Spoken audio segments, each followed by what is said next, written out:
Order up, my friends. It's me, Graham. And today, I'm serving up a delicious dish that's gonna make you jealous. Safety first. Double chocolate chip cookies. Taste test time.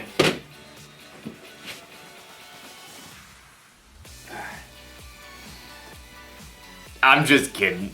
I'm not gonna eat these now, they're way too hot. I'm gonna have to wait to enjoy this chewy, gooey deliciousness. Which means I'll need patience. Patience is waiting until later for what you want now. It'll be a challenge to wait, but I will do it.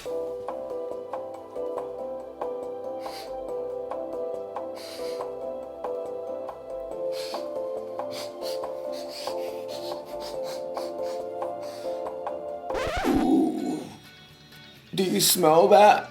Well, no. You wouldn't. So, let me try and describe the smell for you. Imagine you're walking along a beach made entirely of chocolate. The chocolate ocean is waving nearby. And as you breathe in, the air is a warm chocolate breeze. That's what it feels like to be in the presence of these cookies. Maybe just one bite. No cookies. Oh, I've got to think about something else. Light, vegetable oil, mannequin, crock pot, cookies. No! Ah! Time to put these away. There. Now it will be easy to wait.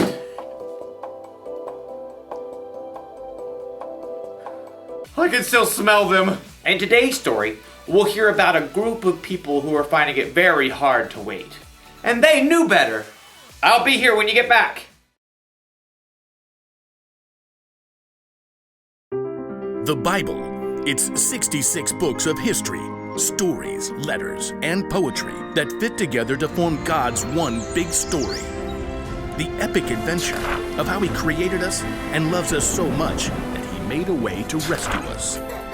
As we travel through the Bible, from Genesis to Revelation, we discover people who met God and found their lives changed forever. Now, for an amazing story inspired by the book of Exodus, chapter 32, verses 1 through 35. For hundreds of years, God's people lived as slaves in Egypt. They cried out to God, and God rescued them. He led them through the midst of the Red Sea to freedom in the wilderness. And that's where He showed His love and care by providing bread from heaven and water from solid rock. 3 months later, God led His people to Mount Sinai, where they camped at the foot of the mountain in the desert.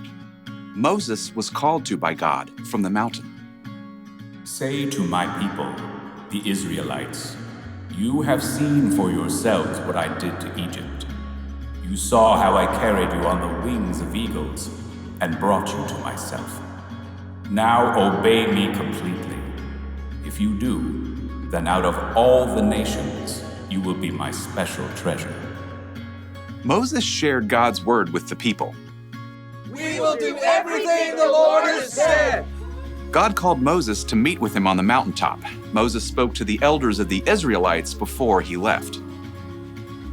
Wait here until I come back. My brother Aaron and Hur will stay with you. Anyone who has a problem can go to them. Don't sweat it. We got this. No one can come up. The mountain is holy. Noted.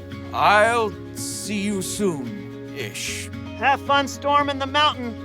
As Moses and his assistant Joshua began to climb the steep slopes, the glory of God settled on Mount Sinai like thick cloud and burning fire. I will give you stone tablets. They contain the law and commandments I have written to teach the people. Moses stayed within the cloud on top of Mount Sinai, talking with God for 40 days and nights. Meanwhile, back at the camp, the Israelites were growing restless. I'm so, over this desert camping thing. That Moses seems kind of unreliable to me. Yeah, what if he's making up all the God stuff? You know, besides the cloud and the Red Sea and food from heaven and all that. He's certainly taking long enough. Hey, Aaron! Where's your brother? Aaron shrugged and pointed to the cloud that hovered over the mountain. You know as much as I do. We need someone to really take charge. A God we can see. A God who will lead us. Keep talking, bro. Moses may have brought us out of Egypt, but he's just disappeared. Poof. What are you gonna do, Aaron? Aaron was tired of the people's complaining, so he buckled under pressure. Give me all your gold jewelry. Aaron took all the gold the people brought him and melted it down. Then he shaped it into the form of a golden calf. Israel, here is your God who brought you out of Egypt. It's like so shiny. Well, when Aaron saw how excited the people were, he built an altar in front of the calf. Tomorrow will be a feast day. So all the next day, the Israelites brought sacrifices to honor a golden calf made out of their own jewelry. The people ate, drank, and danced wildly in front of the statue. Who wants to walk like an Egyptian? Huh? Not me. We just got out of there. Thanks to this amazing calf. Back on the mountain, in the midst of the cloud, God spoke to Moses. Go down. Your people you brought up out of Egypt have become very sinful. They have turned away from what I commanded. Heartbroken, Moses and Joshua made their way back down the mountain.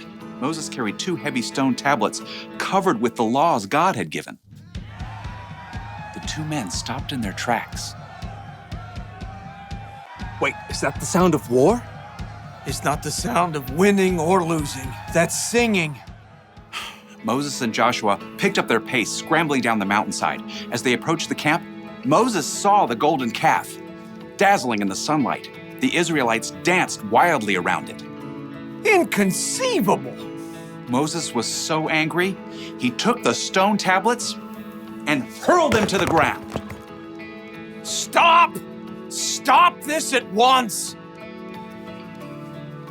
The music and dancing stopped. Moses marched right through the crowd, right up to the golden calf. Aaron tried to sheepishly duck away, but Moses spotted him at once. What did these people do to you? How did they make you lead them into such terrible sin? Okay, don't be angry. You know how these people are. They said, make us a god to lead us. And then they gave me their gold jewelry. And I threw it into the fire, and out came this calf. Aaron couldn't look his brother in the eye. They both knew the true story. Why didn't you wait for me? The people are running wild. We've become a joke to our enemies. Moses toppled the golden calf into the fire to burn. Then he ground the golden calf into a fine powder and scattered it on the water. Drink it, all of you. This is hard to drink. Oh, my stomach feels downright awful.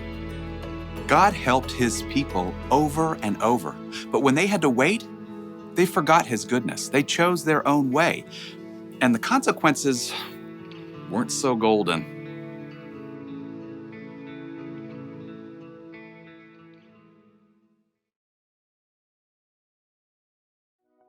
I have a confession to make. I didn't eat the cookies! I had patience! I have another confession to make. Sometimes I don't have patience.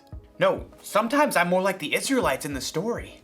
I trick myself into thinking I can't wait for what I want. Have you ever done that? Have you ever eaten a snack when you weren't supposed to because you couldn't wait until dinner? Have you ever found the secret hiding place for presents because you couldn't wait until your birthday to find out what you got? A lot of us have done those things, even though we know better. Maybe instead of tricking ourselves into thinking we can't wait, we can remember what's true. Instead of eating that snack you're not supposed to, remember it spoils your appetite at dinner time. Instead of sneaking around and looking for presents, remember how happy it makes others when they surprise you. And if you're waiting for something big, some pain to go away or sadness to end, remember what God has done in the past. Remember his miracles. Remember his son, Jesus, who died on a cross for us and who came back to life in 3 days. Ask God to help you control what you think. Here is the one thing to remember today. When you have to wait, remember what's true. It sounds easy to control what you think, but really it takes practice. Start now and who knows? Someday you may find yourself on a chocolate beach near a chocolate ocean feeling a warm chocolate breeze. Ew! Chocolate seagull. I don't think I'm hungry anymore.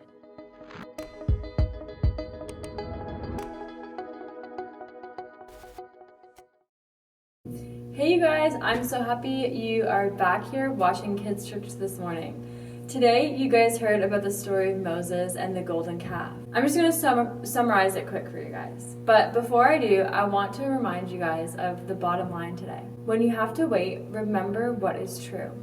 To make a long story super short, I'm going to explain this really quick. The story begins when Moses is still leading the Israelites to where God has planned for them to go.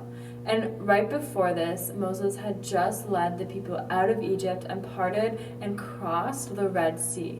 And these are two amazing miracles that God had performed through Moses on this journey that the Israelites were on. And so this is where our story begins. Right now, Moses had to go up to Mount Sinai and hear from the Lord, because back in the Old Testament, hearing from the Lord was a lot different to how we hear from him now. But we can get more into that on another day, perhaps. While Moses was up on the mountain, you guys heard what went down. Aaron, Moses' brother, made a golden calf out of everyone's jewelry for them all to worship. Aaron was under pressure because the people began to doubt, not believe in the true God who had brought them this far.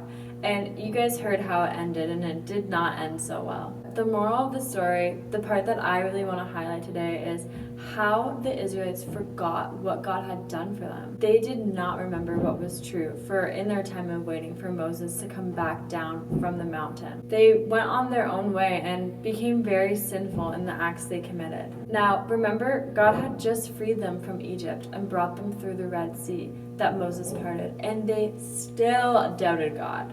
Now, what I want you guys to know today is that when you are waiting on God in your life, and he may seem like he isn't present, he is. He's still there, and that is a part of the reason that we have faith. Sometimes God is silent in certain seasons because he wants us to lean on him even more. Remember today to not be like the Israelites in this story.